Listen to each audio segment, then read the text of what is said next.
Good morning दोस्तों।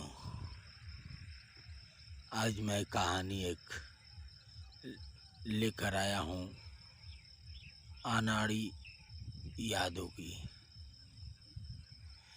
एक बार की बात है कि एक गाय चराने वाला जात का यादव था और उसकी शादी हुई। शादी होने के बाद में पहले के ज़माना में जो था कि लोग शादी करने के बाद अपने औरतों को बाद में लाते थे। 5 बरिस, 6 बरिस, 8 बरिस, 10 बरिस जब होता है तभी गौना कराते हैं सब, और उसके बाद तब लेकर आते हैं वहाँ से। तो अभी वो जो पहले के यादव लोग थे जो गाय चराने के लिए, भैंस चराने के लिए, वो सब पहले के मतलब बहुत ज़्यादा लोग गाय भैंस चराते हैं और चराते थे। और उन लोग का दिमाग जो था कुछ कम ही था। जैसे पहले का कहावत कहा जाता है कि यादव यानी अहिर लोगों का बुद्धि जो है कि 12 बजे के बाद ही खुलता है, पहले के लोग कहावत में कह रहे थे। लेकिन ठीक है, यहाँ पे बिरादरी का कोई मैं इंसल्ट नहीं कर रहा हूँ, मैं अब कहानी पे आगे बढ़ रहा हूँ। तो अभी शादी हो गई थी, अभी गौना कराना था। तो पहले के ज़माना में ना कोई गाड़ी था ना बस था, वैसे ही पहले के यादव लोग अपनी लाठी उठाते थे और लेकर चल देते थे साथ में। चलो यार, जहाँ जाना है वहाँ पर वैसे ही चला जाए। पहले के शादी ब्याह और बारात भी जो था कि लोग पैदल ही जाते थे और सुबह से निकले हुए दूर की जो बारात होती थी तो सुबह का निकले हुए वो लोग या तो दोपहर में निकलते थे और अपने साथ में सतुआ, जिसे सातुई बोलते हैं, और उसे चना का भूंज कर उसे बनाया जाता था। चना जौ मिलाकर, केराई भी साथ में रहती थी, उसे भूंज कर पीस कर जाते में पहले के लोग और बांध लेते थे गमछे में और बांध कर लेकर जाते थे बारात में, ताकि आने जाने के समय में हमें खाने के लिए कहीं रुकेंगे तो खा लेंगे हम सब। तो पहले के लोग इसी प्रकार से अपने साथ लेकर जाते थे और आने के बाद कहीं रुकते थे, वहीं पे गमछा बिछाकर और गमछे में ही सातु को सान कर खाते थे। ये नहीं कि वहाँ पे कोई थाली लाया जाए, सिर्फ पीने के लिए लोटा, यानी बोले तो कमंडल, माने कोई भी बर्तन ऐसा जो उसमें पानी जैसे जग उग हो, उस प्रकार से। पहले के ज़माना में जग उग नहीं था, जग था होगा भी लेकिन प्लास्टिक का नहीं था उस समय, अल्मुनियम का था। जग होता था बड़ा बड़ा लेकिन अल्मुनियम का था। तो अभी मैं आगे बढ़ना चाहूँगा, कहानी पर चलता हूँ। तो उसे ही गौना कराने के लिए अकेले ही वो गया, किसी को साथ में लेकर नहीं गए। पहले के यादव ऐसे ही लाठी लेकर जाते थे। अब लाठी उठाया और जूता चप्पल अपना लिया, जूता, और वो क्या किया कि जूता को लिया तो लाठी में टांग लिया, लाठी में बांध कर टांग लिया और चल दिया। जाते जाते जाते जाते एक ने रास्ते में पूछा कि हेलो, अरे भाई साहब कहाँ जा रहे हो, और जूता को जो है कि पैर में पहना जाता है तो आप लाठी में टांग कर ले जा रहे हो। वो बोला कि अरे यार, हमारा एक ही जूता है और मेरा जूता कहीं ख़राब हो गया तो, कांटा गड़ गया तो, कहीं टूट गया तो फिर फजीहत हो जाएगा, कहाँ से जूता लाएंगे। बोला कि अरे यार, तो आप भी अनाड़िए है। ठीक है, वहाँ से चल दिया और आगे गए तो गांव के गोइड़ा गया तो वहाँ पे अपना जूता निकाला और जो है कि पहन लिया। जब वो जूता पहन लिया, पहनने के बाद गया शाम के टाइम गया तो वहाँ पे वो उसकी जो लड़की थी जैसे शादी हुई थी, उसकी माँ ने बोली कि बेटी पाहुन आए हैं, इनके लिए थोड़ा कंबल उम्बल बिछा दे।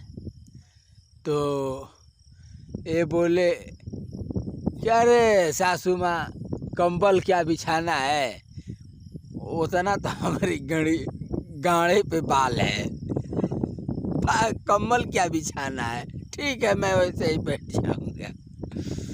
बैठने के बाद जब वहाँ से वो खाना खाने की टाइम आई, खाना वाना खिलाए और सुबह में विदाई हुई।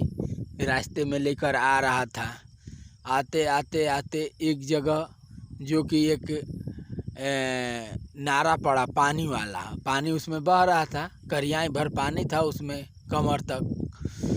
अब वहाँ से जब वो चला तो हेला पानी में उस पार जाने के लिए, तो औरत भी साथ में थी पीछे से, तो आगे आगे और पीछे पीछे। तो जब करियाएँ भर पानी में आया तो घूम कर देखा पीछे में कि अरे मेरी औरत तो आ रही है ना, कि रुकी नहीं है ना है। तो वहाँ से देखा तो वो उठाई थी लुगा अपने ढेड़की तक, तब तक उसका चम्मच जैसा चूत दिखा। बोला कि अरे ये क्या चीज़ है। तो उसने बताई कि अरे यही ना है आपके लिए स्पेशल, इसी को तो आपके लिए यही तो स्पेशल है।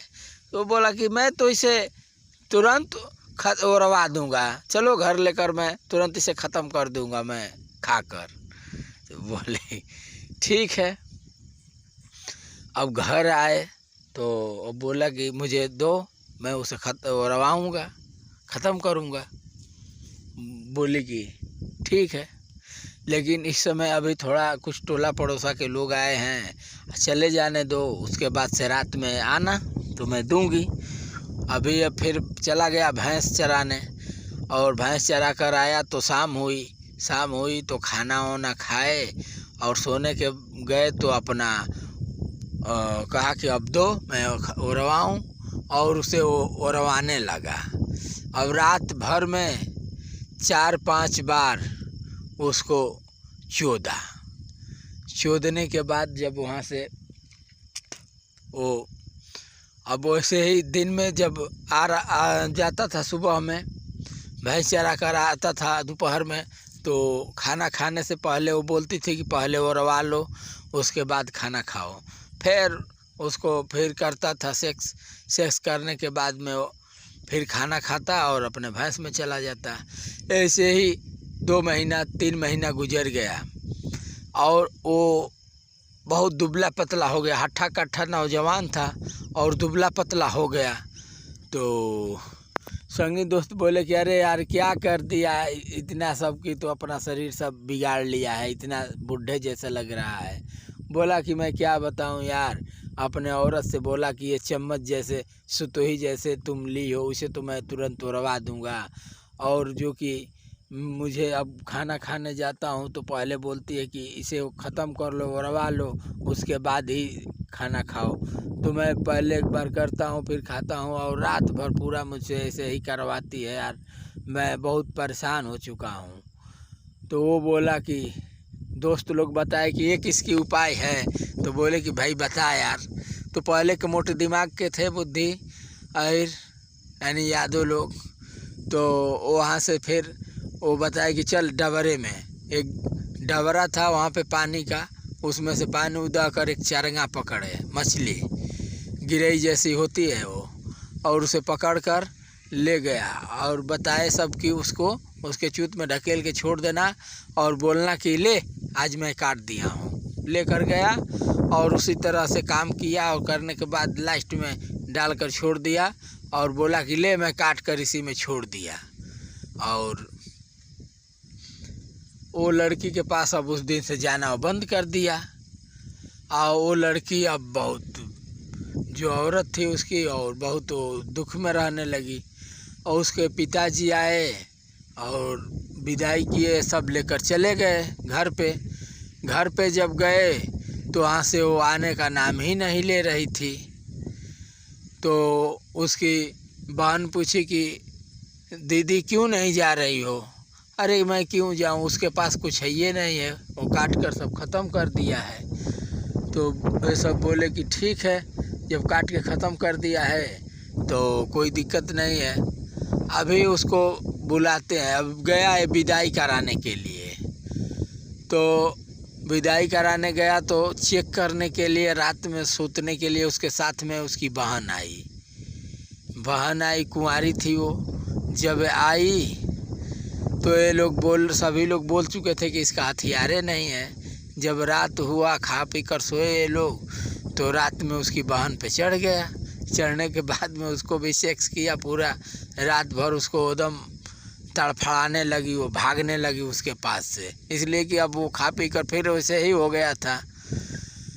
अब वो भाग कर गई, बोली कि अरे बहन ऐसी तो कोई बात नहीं है, और किसी को बताई नहीं। फिर दूसरा दिन हुआ, दूसरा दिन सास गई चेक करने के लिए, सास को भी उसने सेक्स किया। सास ने बोली कि अरे ये तो इसके पास है, और वो बोल नहीं रही है। अब उसका एक दिन साला गया, उसका भी गाड़ मार दिया। वो गाड़ मार दिया तो उसने बोला कि अरे मेरी दीदी झूठ बोलती है, इसके पास तो सब कुछ है। और उसके बाद से वहाँ से लेकर फिर अपने घर आया और अपना घर बस्ती में रहने लगा। नमस्कार दोस्तों, ये वीडियो और ये कहानी अच्छी लगे तो चैनल को सब्सक्राइब करना ना भूलिएगा, और वीडियो को लाइक भी कर देना यार, कहानी अच्छी लगे तो। नमस्कार।